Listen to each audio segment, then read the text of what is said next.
We got our new sewing machine. We took it out of the box. What next? Okay, so let's talk about the stuff that came with your sewing machine. First, this is a sewing machine cover. Open it up, folds out, goes over your sewing machine to keep the dust out of it. This is your sewing machine foot pedal. All right, we've unpackaged our foot pedal, untangled the cord.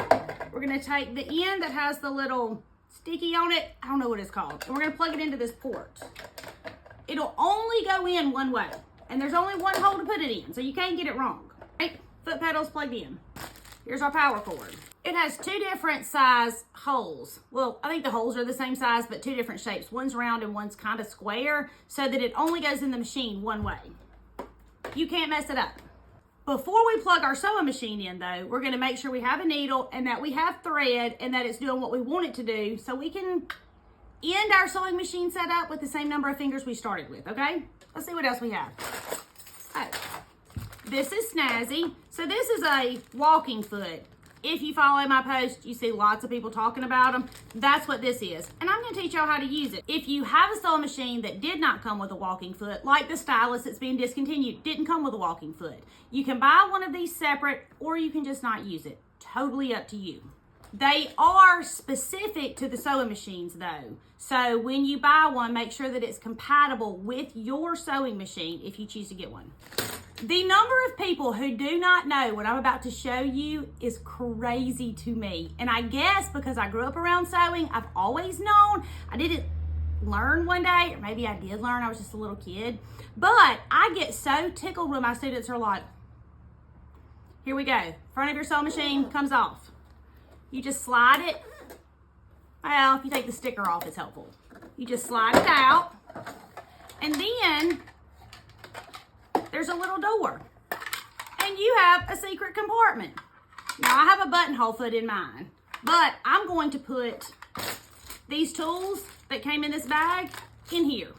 So I open the door. I put all of my tools in there.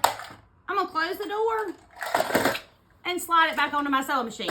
Now, all of them don't work exactly the same way. Some of them have a lift down door right here, but every sewing machine I have ever owned has a compartment right here for your sewing supplies, your extra feet, your buttonhole foot, extra needles, bobbins, whatever it is.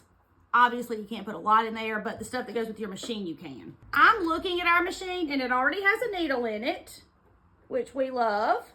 And it already has a presser foot on it. And I just checked it, and it is a 1/4 inch presser foot. They tell me that not all presser feet are 1/4 inch, so make sure you check yours, but mine is. So, just like I tell y'all, follow the edge of your fabric with the edge of your presser foot, and that's gonna give you a 1/4 inch seam. It's also going to make you sew straight, and so you don't have a wavy line, because we're not looking at our needle when we sew, just our presser foot.